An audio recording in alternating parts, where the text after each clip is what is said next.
I'm not going to waste any time, so let's jump right in. Number 3, curiosity. This is honestly one of the biggest things I believe separate those who experience more fulfillment in life than those that don't. Curiosity is a great way to approach personal growth.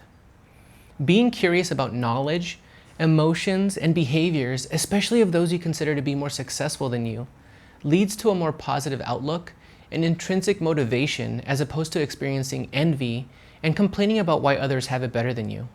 Most of us often feel like we have to wait for the right moment to do something, or eventually force ourselves into things like exercising, getting that assignment done, or reading that book. If you reorient the brain to be curious about those things, you start small and ask yourself, what would it feel like to be strong, to run a mile without feeling like you're dying, or to have that knowledge you didn't have before doing the assignment or reading that book? It's almost like you can't help but do those things. You're more driven to take action so that you satisfy the curiosity. The outcome is almost always better than if you hadn't even tried it in the first place. This leads into number 2, curiosity about your underlying emotions.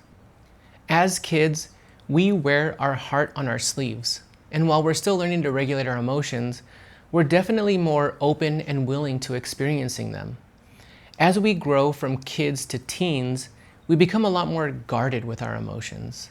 A lot of the things we do as teenagers is a result of our prefrontal cortex not being fully developed. That's the part of the brain in charge of planning, prioritizing, and keeping us from doing stupid stuff. And it's not fully developed until around age 25. But by adulthood, a lot of us have lost touch with our emotions. We become unaware of just how much our emotions are controlling us and preventing us from growth. We become emotionally detached from our lives. And this is one of the things I want to help you explore by examining ways we can become more in touch with our feelings. According to Daniel Goleman, author of the book Emotional Intelligence and Why It Can Matter More Than IQ, believes that our emotions are shaped by childhood experiences, but it can and should be nurtured and strengthened throughout our adulthood, with immediate benefits to our health, our relationships, and our work. Number 1, fearlessness. Our ability to start a new habit or behavior, to prevent ourselves from procrastinating, are all controlled by negative emotions like fear, among others. Fear of failure, fear of being ridiculed, fear of rejection.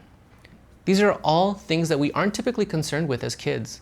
But don't for a second think that these fears didn't come up in my mind when I started this channel, because they did. But here's the thing, most fears we make up in our own head, and often come from a place of insecurity rather than rational observation. We turn our imaginations against us when really it should be helping us to visualize what we're capable of. When you learn to stop listening to the negative things you tell yourself, it becomes a gateway to growth.